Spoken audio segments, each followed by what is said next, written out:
Sushant case में भी हाल ही में 3 बड़े एक्टर के नाम आए हैं। ये ए ग्रेड एक्टर बताए जा रहे हैं। इनका कोड वर्ड दिया है S, A और R। क्या लगता है कौन बड़े एक्टर हो सकते हैं? देखिए, एस से तो मैं कहूँ तो सलमान खान भी हो सकते हैं, शाहरुख खान भी हो सकते हैं। एस से मैं कहूँ तो शाहिद कपूर भी हो सकते हैं। पार्टीज में आपने देखा था कि आप करण जो जौहर की पार्टी हुई थी, उस वीडियो में जो वीडियो वायरल हुई थी, उसमें ऐसे भी बहुत लोग हैं जिनके नाम एस से शुरू होते हैं।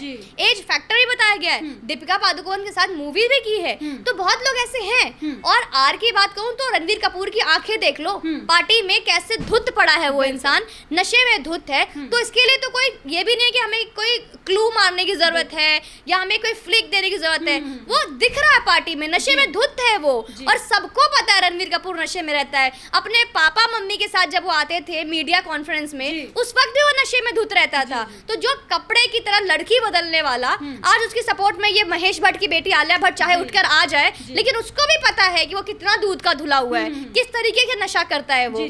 और दूसरा अर्जुन कपूर की पार्टी में हमने देखा तो वो अपनी जो अपने से कहीं ज्यादा उम्र की जो उसकी गर्लफ्रेंड है मलाइका अरोड़ा खान, जो चुड़ैल की तरह पलटती है और अपनी आंखें दिखाती है, सब नशे में धुत थे। तो इन सबको बुलाना चाहिए और सबको बुला के पूछताछ करनी चाहिए। पार्टी में मलाइका अरोड़ा खान भी दिख रही है, अर्जुन कपूर भी दिख रहा है, और अरबाज खान भी हो सकते हैं इसमें, क्योंकि ऐसा तो नहीं है ना कि कोई दूध का धुला नहीं है। आपके ऊपर नाम आया नहीं, अरबाज खान जाके पहले ही IT सेल में जाके कंप्लेन लिखा देते हैं, मानहानि का कर देते हैं। अभी तो ए आया ही नहीं था, मतलब ए शब्द का उजागर आज हुआ है, ए शब्द आज आया है, लेकिन NCB ने हमें आज बताया है कि ए से एक बंदे का नाम है, जो स्टार है, एक सुपर स्टार है जिनका नाम ए से है। लेकिन अरबाज खान 2 दिन पहले पहुंच जाते हैं कि उनके साथ कुछ गलत होने वाला है। IT सेल में जाके पहले ही एक केस दर्ज करा देते हैं कि मेरा नाम कोई यूट्यूबर, कोई मीडिया वाला नहीं ले सकता। अभी आपका नाम हमने लिया कहाँ साहब, पहले ही मिर्ची लग गई। इसका मतलब आप पहले, मतलब चोर के दाढ़ी में तिनका, इनको पहले से पता थी कि आप गलत हो, आपके ऊपर नाम आने वाली है, पहले से पहुंच गए आप, ताकि आप पर कोई शक न करे। तो हम क्यों ना शक करें आप पर, क्योंकि आप भी उसी खानदान से बिलोंग करते हो जहां के लिए आपका भाई सलमान खान का नाम खुद जिया खान की माँ ने बोला था कि मेरी बेटी के लिए धमकाया गया मुझे, मेरी बेटी के लिए चुप कराया गया मुझे, दबाया गया मुझे। जो आज एक एक करके S, R, A, B, S इस तरह नाम आते हैं, कोडवर्ड जो हमारे पास आ रहे हैं, और ये चेहरे जिनके ऊपर खुद उनके मोबाइल पे एडमिन चैट निकलते, खुद किसी ड्रग्स की चैट कर रही है, कोई बोलती है मुझे हैश चाहिए, माल है क्या, मुझे वीड नहीं चाहिए। इस तरीके के चैट्स हमें तब पता चल रहे हैं। इस तरीके का चेहरा ये जो बेनकाब इसलिए हो रहा है क्योंकि ये सुशांत मर्डर एंगल की वजह से हो रही है कार्रवाई। तो ये सुशांत से ये एंगल कहीं भी अलग नहीं है, दोनों जुड़ा हुआ है, और महाकाल के भक्त है वो, और वो बैठकर भी उससे राहत मिल रही होगी, क्योंकि ये वही लोग हैं जिन्होंने सुशांत को एहसास दिलाया कि वो वर्थ नहीं है, वर्दी नहीं है, वो किसी के चीज के लायक नहीं है, वो कहीं अवार्ड पाने के लायक नहीं है, किसी भी मूवी के लिए नॉमिनेट नहीं किया गया। ये वही लोग हैं जो स्टेज पे जूता दिखाते थे सुशांत को, ये वही लोग हैं जो सुशांत सिंह राजपूत को बोलते थे तुम्हारा नाम है या पूरे गाँव का नाम है, ये वही लोग हैं जो स्टेज पे बस अब जस्ट फॉर द सेक आप आईफा अवार्ड में नचवाते थे पर कभी अवार्ड नहीं देते थे। ये वही लोग हैं जो स्टेज पे बुला के बेइज्जती करते थे और मुंह बनाते थे, मुंह चिढ़ाते थे। इस तरीके के लोग आउटसाइडर, उनको रियलाइज कराया गया। तो ये पूरा बॉलीवुड जो आउटसाइडर को नेपोटिज्म के नाम पर लूटता आया है, घसोटता आया है, ऐसे लोगों को छोटा महसूस कराते आया है, जो भी आउटसाइडर है उनको, उन सब का चेहरा बेनकाब हो रहा है। तो NCB चाहे वो ड्रग्स का मामला ही क्यों ना हो, लेकिन ये ड्रग्स का मामला ही सुशांत के मर्डर का मेन कारण हो सकता है, क्योंकि कहीं ना कहीं सिर्फ ये मुंबई का किस्सा नहीं है, ये मुंबई बॉलीवुड से बढ़कर ये पाकिस्तान से लेना है, इसका कहीं ना कहीं अंडरवर्ल्ड से लेना है। तो ये इस तरीके की बातें इसलिए हो रही है क्योंकि इसमें नेता, अभिनेता सब मौजूद है, क्योंकि ये बॉलीवुड के साथ बैठकर ड्रग्स लेने वाला ये ठाकरे सरकार भी है इसमें, छोटे नेता से ले, क्योंकि अब इनको डर लगता है कि शिवसेना का कोई नेता का नाम ना आ जाए। इनको और सारा क्यों हो रहा है, सिर्फ और सिर्फ बेबी पेंगुइन को बचाने के लिए, क्योंकि ये सच है कि 8 जून को माना जा रहा है जिस पार्टी में दिशा साल्यान गई थी, उस पार्टी में ये बेबी पेंगुइन उद्धव ठाकरे का बेटा आदित्य ठाकरे भी गया था। सुशांत के इंसाफ के लिए जितनी भी बातें बातें चल रही है, ये जो SRA जो आ रहे हैं, सब ड्रगी ही नहीं, NCB में नहीं, इनको CBI में भी बुला के जांच पड़ताल करनी चाहिए, क्योंकि सारे लोग हैं जिनकी वजह से सुशांत को मारा गया है। इन सबको बचाने के लिए, ताकि इनका चेहरा बेनकाब ना हो, तो किसी ना किसी तरह जो चीज सुशांत को दबाया गया मारकर, वो उजागर हो रही है। तो यहाँ CBI पर बहुत बड़ा सवाल खड़ा कर रहे हैं शरद पवार, इस पर आप क्या कहेंगी? मैं शरद पवार जी से पूछूंगी, with all due respect Sharad Pawar ji, इतने दिन से, महीनों से मुंबई पुलिस ने काम किया, लेकिन मुंबई पुलिस पे आपने उंगली नहीं उठाई, वहीं पे आपको आपत्ति हो रही है 30 से 40 दिन CBI ने काम किया, आप उस पर क्वेश्चन कर रहे हो। इतने दिनों से आपने मुंबई पुलिस से क्यों नहीं पूछा कि मुंबई पुलिस ने एक शरीर जो पंखे पे टंगा हुआ भी नहीं देखा, पंखा पे अगर टंगा हुआ देखते तो आपका एक एंगल समझ में आता है कि आपने उसको आत्महत्या दे दिया। वो शरीर जो बिस्तर पे लेटी हुई थी, वो शरीर जो कि कहीं भी किसी एंगल से मुंबई पुलिस ने पंखे पर लटके हुए नहीं देखा, फांसी की मुद्रा में नहीं देखी, उसको देखते ही 2 मिनट में 14 जून को एक बड़ा ब्रेकिंग न्यूज बना देते हैं ये लोग, हर मीडिया पे खबर फैला देते हैं ये लोग कि एक बहुत बड़ा कलाकार डिप्रेशन में आके आत्महत्या कर लेता है। उस वक्त शरद पवार कहाँ गए थे? उस वक्त शरद पवार ने उंगली क्यों नहीं उठाई मुंबई पुलिस पे कि आखिर आपने कोई सवाल क्यों नहीं किया, कोई इन्वेस्टिगेशन क्यों नहीं किया, कोई किसी तरह की पूछताछ क्यों नहीं हुई कि उसके गले पे निशान कैसे थे, किसी तरीके की पूछताछ क्यों नहीं की, उसका सारे CCTV फुटेज डिलीट क्यों थे, किसी तरीके की जांच पड़ताल जो अब CBI की वजह से हमें पता चली, वो चीज मुंबई पुलिस क्यों नहीं लेकर आई। ये बात है आज जो एम्स की फाइंडिंग्स, CBI की फाइंडिंग्स, और हम भारत की जनता जो डे 1 से टिके हुए हैं इस चीज पे कि भारत ये सुशांत की हत्या हुई है, सारी फाइंडिंग्स मैच कैसे कर रही है। ऑटोप्सी, पंचनामा आप डिम लाइट में करती है कूपर हॉस्पिटल, क्यों करती है डिम लाइट में? कहाँ पे ऐसा लिखा हुआ है कि कम रोशनी में, अंधेरे में जाकर आप उसकी पंचनामा करो, ऑटोप्सी करो? और उस वक्त आपने ड्रग्स एंगल की जांच क्यों नहीं की? आज आप कहते हो कि वो ड्रगी है, चर्सी है, हर हीरोइन उठ के सुशांत का नाम लेती है।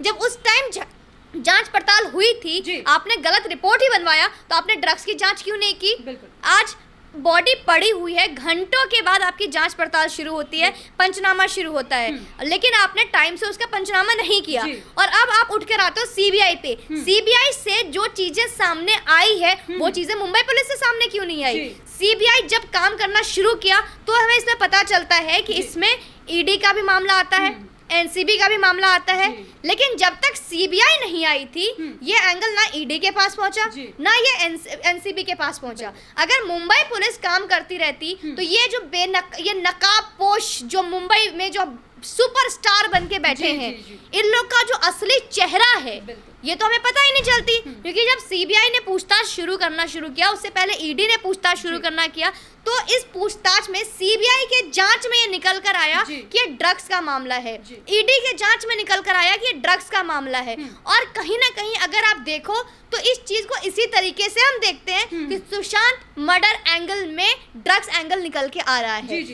और क्या पता आज लोगों को बोला जा रहा है, हर कोई नेता उठकर आता है विपक्षी और बोला जाता है कि NCB का एंगल, ड्रग्स का एंगल इस CBI के मुद्दे को दबा रहा है, CBI कुछ नहीं कर रही। और क्या पता कि ये ड्रग्स एंगल ही सबसे बड़ा जड़ हो सुशांत को मारने का, क्या पता पूरा बॉलीवुड को सुशांत भाई एक्सपोज करने वाला हो। देखिए अभी आप मुंबई पुलिस का नाम ले रही हैं, सरकार का नाम यहाँ पर ले रही है, विपक्ष का ये भी कहना है कि सुशांत केस में NCB को इसलिए लाया गया है क्योंकि केंद्र सरकार चाहती है कि अभी ड्रग वाला एंगल लाया जाए ताकि सुशांत का मुद्दा भटकाया जाए। तो इस पर आप क्या कहेंगे? क्योंकि हाल ही में भी नीतीश कुमार भी मिले हैं सुशांत के पिताजी से, तो उसको भी ये राजनीतिक मुद्दा बना रहे हैं कि बिहार चुनाव आने वाला है, इसलिए वो मिल रहे हैं सुशांत के पिता से, क्योंकि 30 दिन हो गए अभी तक नहीं मिले थे, तो अब क्यों मिलने आ रहे? देखिए, मैं एक भारत की आम नागरिक हूँ, मैं बिहार की बेटी हूँ, मेरा भाई सुशांत बिहार का रहने वाला था। कौन राजनीतिक मुद्दा बनाता है, इससे हमें आम जनता को कोई फर्क नहीं पड़ता। हमें कुछ टाइम पहले संजय राउत का स्टेटमेंट आता है कि राजनीति में, पॉलिटिक्स में कोई परमानेंट दोस्त नहीं होता, कोई परमानेंट दुश्मन नहीं होता, हमारे दिल मिले ना मिले हाथ मिलने ज़रूरी है। इस तरीके का स्टेटमेंट देकर हम लोगों के विश्वास को तोड़ना चाहते हैं, हमारे हिम्मत को तोड़ना चाहते हैं कि सुशांत भाई को इंसाफ नहीं मिलेगा, बीजेपी और शिवसेना की कोई डील चल रही है, आपस में 2-2.5 घंटे की मीटिंग चल रही है। अरे भाई, जब 370 धारा लागू हुई थी तो उस समय महबूबा मुफ्ती भी मिलने आई थी मोदी जी से कि हमारे कश्मीर, हमारे पे 370 धारा मत लगाओ। मोदी जी ने क्या डील कर ली उनसे? क्या बोला कि हाँ हाँ बहन जा, बेगम जा, मैं नहीं करूंगा, लेकिन हुआ ना 370 धारा। तो मोदी सरकार, अमित शाह बहुत दूर की सोचती है। ये ऐसे सरकार से हाथ मिलाएगी जिसका कि खुद गटर में, कब्र में पैर है, जिसका कि बेटे के ऊपर घंटी लगी हुई है, जिसका बेटा एक नंबर का ड्रगी है, चरसी है, या फिर एक नंबर का ठरकी है, ऐसे लोगों के हाथ मिलाएगा? या फिर ऐसे सरकार से हाथ मिलाएगा जो सरकार आज तक पालघर साधुओं के लिए हथियार दे देता है मुंबई पुलिस को कि जाओ मरवाओ इसको?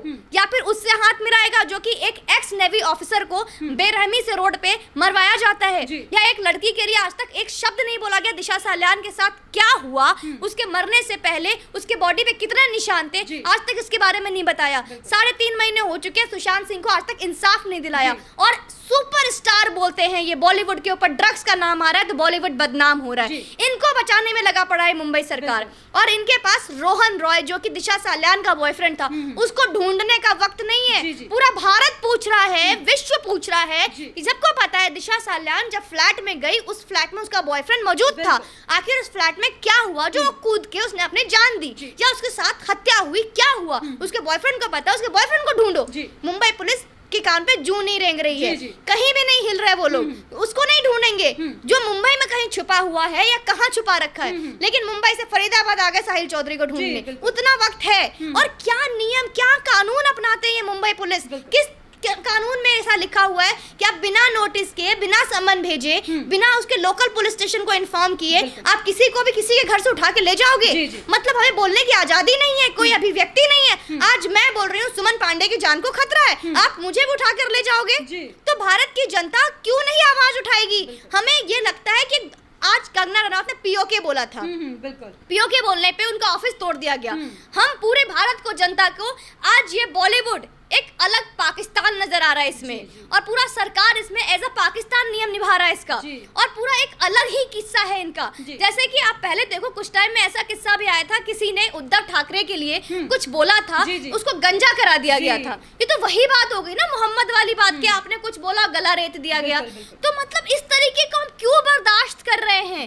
आखिर हम कब तक सहेंगे? तो अभी तो सिर्फ यही है कि आपको एक इम्प्लीमेंट करने की जरूरत है, और मुंबई में राष्ट्रपति नियम लगाने की जरूरत है। एक यही एकमात्र इसका चारा है कि सुशांत भाई के केस को जस्टिस तभी मिलेगा जब मुंबई में एक शांति का एक होगा कि कहीं एक मुंबई को शांति की जरूरत है, एक पीस की जरूरत है, एक कड़े मुद्दे की जरूरत है, जहां पे एक कड़ा नियम हो जिसके तहत सारी चीजें, चाहे वो एनसीबी हो, सीबीआई हो, एक चीज पे टिककर काम कर सके। क्योंकि ये लोग कोशिश करते हैं एक छोटा नया मुद्दा उठाने का, जिससे कि ये सारी एंगल छुप जाए और भारत की जनता का अटेंशन, मीडिया का अटेंशन कहीं और चले जाए। और फिर यही लोग उठ कर आएंगे कि इस वजह से सुशांत का मुद्दा दबाया जा रहा है, उस वजह से उसका मुद्दा दबाया जा रहा है। तो हम क्या भारत की जनता बेवकूफ है? आप कितने भी मुद्दे उठा लो, कैसे भी स्टेटमेंट दे दो, पॉलिटिक्स मुद्दा बना लो, कैसी भी चीजें दिखा लो, जब तक सुशांत को इंसाफ नहीं मिलता, जब तक दिशा साल्यान को इंसाफ नहीं मिलता, मैं सुमन पांडे और मेरे साथ जितने लोग जुड़े हैं और जो आपको मेरे को देख रहे हैं आपके चैनल से, उन पे मुझे भरोसा है कि भारत की जनता पे मुझे भरोसा है, ये लोग चुप नहीं बैठेंगे, हम चुप नहीं बैठेंगे।